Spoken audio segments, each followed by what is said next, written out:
these Democrats in name only are stalling any progress that would Putin-proof and Trump-proof our democracy because they benefit from this system. They are existentially making their wealth, and they have no escape plan after that because all their escape plans are just fallacies, dumb fantasies that do not stand up to reality.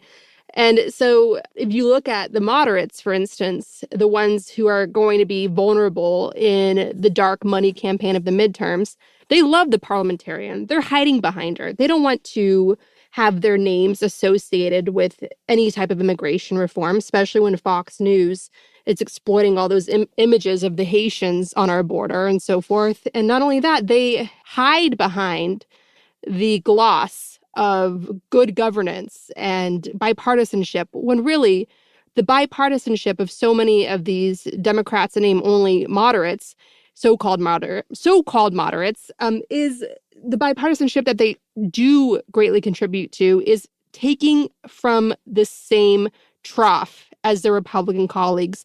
They're all dependent on the same major corporate donors that are fine to fund politicians that are driving the unconstitutional and dangerous anti-abortion law in Texas, corporations that are funding the violent insurrectionists that drove the mob attack on our democracy on January 6th.